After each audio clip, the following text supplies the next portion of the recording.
loads of people who like want to make films like you do, and they just don't meet the right people ever and end up doing something they hate. There's definitely a possibility, and I've always been one of them lucky kids that's kind of come out of big piles of shit smelling the roses. I've been very lucky, and I have been fortunate that way on, but I think it needed to happen. For me at the time, to be able to edit films was still very expensive. It wasn't something you could contemplate doing at home on a computer. I think now there is really no excuse. If you've got any inkling or any ability to do it, I think there's always the possibility that one person can change your life, but I don't think you don't need somebody now that's actually got access to equipment. I think the nature of how cheap camcorders sort are. Of like people that actually see, like getting people to watch your film, and sort of like, you know, you let someone who just say to you, like, you go along and watch this film, it's amazing. How, you know, how are you going to get the right people to watch it? Well, I mean, even though I did get that sort of lucky break, when I'd got these films together, I went to like the local college that I'd been chucked out of, had these film nights, and I went up with these. I've got 5 or 6 video shorts, and I said, "Oh, is there any chance of getting one of these in the programme? Because no one's actually seen them yet, you know." And it was like, "What format are they on?" And I was like, well, "They're on video." And it's like, "We only show film," you know. It was this really snobby film club, and so that's when I kind of learned that. There wasn't, you know, so you kind of got that little step up, but then when I got these films, there was nowhere I could actually put them. And so I set up a little film festival in Nottingham for myself and like-minded people. And we sort of basically, it was only a 30-seat cinema, and we just had one once a month. It was called 6 of the Best. We just showed 6 films. We made little mad adverts to go in between. And we started our own thing, and it's ever so funny that it started out in 30 seats, and after 2 months, because it was almost so tiny, and because we weren't publicising it on an underground level, everyone heard about it. And on the 3rd month, about 300 people turned up. And it was one of those things that sometimes people are always looking for someone to pull them out or to give them a hand up, but sometimes it's one of those things that if you just get on with it, if you've got talent, people will find you. There's no 2 ways about it, whether it looked like a lucky break of meeting someone or whether it actually being something you've made. But there is always that unfortunate situation. I think at school particularly, and at the age where you guys are now, if you like, how could somebody miss Paddy Considine's ability as an actor? You know, how could somebody miss that? It's like frightening that in a establishment that's designed for finding people, and so there is that potential for disaster sometimes. That may have sent Paddy back, and he may have gone and worked in a factory, may never have come out. There is always that potential. But anyone that's at college and doing something like this and actually looking for it, then you're on the right path, and that probably can't happen. So, saying really, you make your own luck.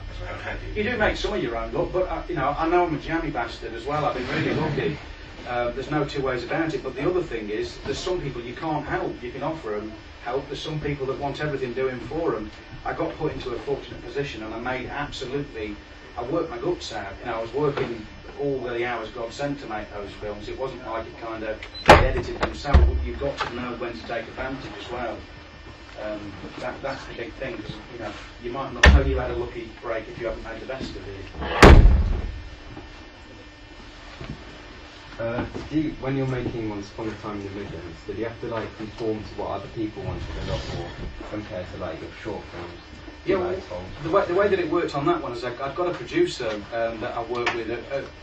I can't stress enough that thing. I worked with somebody there that I didn't get on with, and I'd kind of, the way I always made my films before was that I came up with one idea, and then I went along the process of making it, and I didn't have anything else to fall back on. Whereas like since I made Midlands, I've now always got 4 or 5 ideas boiling, so that if I have a bad feeling about something that it isn't maybe working, I can pull off and do something else. But at the time I was working with this woman, and the way it where it started to go wrong was we wrote a really good script to begin with, and it was a completely different story, and the script development was just drawn out over this really long period of time. So I think it took 12 months, and Film 4 got involved, and Film 4, who were financing it at the time, they were going under as a company. I didn't know it at the time, but they needed a big commercial success.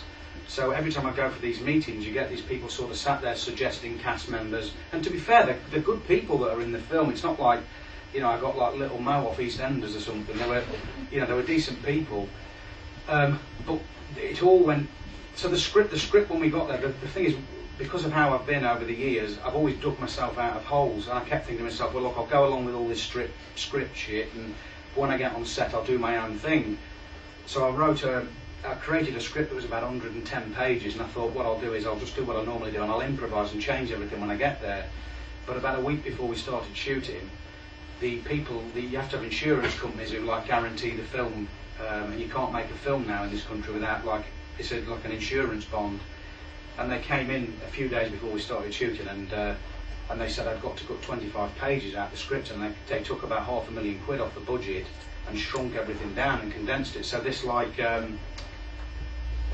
pocket that I'd got stored up for myself to do all my inventive things was suddenly taken, and they weren't. You get some people, they bluff you, and you get these people who come in and say that, and you can tell they're bluffing, and you go, yeah, well, I'm not going to do it. But they were going to pull the plug on the film, and at that point, I had this big decision to make, and there was members of my family were working on the film. You know, they were all being paid a wage. My sister was working in the kitchens, and so if I actually said that day I refused to do it, in my own head I thought I was going to let everybody down, and I carried on with it, and I spent 2 days trying to, taking a quarter of the film away, and that's really the thing that I wish that day I'd just walked out the office and gone home, but I stuck with it because I thought I could dig myself out of any hole, and it whacked me around my face. So does that put you off kind of making a bigger budget film?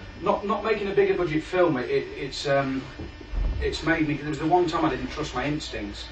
I never had a good feeling about it, but because I'd never dropped a bollock in my life, I'd always come out on top of things. I thought, oh, you'll be fine. You'll be fine. You'll just float to the top, and I didn't. And it was a really valuable lesson, because it's not the size of it that was the problem. It was the people that were involved. And there's so many people. When I made Small Time, at big points and big stages in your life, it's like that. The girl that you fancy the most always tends to have a really hard boyfriend who she's just broken up with, and there's that sense of real danger that you're going to get your head kicked in if you go out with her. And all the films that I've made that have meant anything, when I made Small Time, someone offered me a big feature film, and it was like, you can either make this £5,000 film that you want to make yourself, or you can have £1.5 million to make a film. And the film was crap, the one that I got offered, and I stuck with my original idea, and it was £5 grand. So it's like you might get given an opportunity that looks like a golden glove, and it's full of plop. It's one of the things you've got to find. And I made that mistake once of just taking, not listening to my heart, and and I'm still, I still feel bad about it to this day. And Dead Man's Shoes is a reaction to that film. Everything about that film, this is, the one I've just made, is the complete opposite. Everything about the planning. We wrote the script in 2 weeks, and we only wrote one draft. We did no revisions on it. Midlands, I did about 75 drafts. It was so.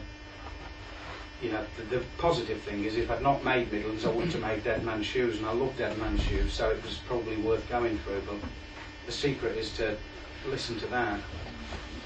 Are there any actors that you really like to work with, or do you prefer to work with more unknown names? I always wanted to work with Richard Harris, who sadly passed away recently. Up until recently, I would love to have worked with De Niro, but I think having worked with some stars, you kind of realise that what someone did 30 years ago doesn't necessarily mean that that's what they're going to be into today. And what I learned from working with famous people is the best films De Niro made were when he was hungry. And if you get someone on set that isn't hungry for it, it's just another job. And no offence to them, but everyone that's in my films, mostly unknown actors, they give you, it might be the first and last chance that they get, so they give you everything on set. Whereas if you get someone like Ricky Tomlinson, who's dead busy, he's got Mike Bassett, England manager, coming out, so they're picking him up in helicopters and flying him off to premieres. It's not the same, it's not the same as us all living in a.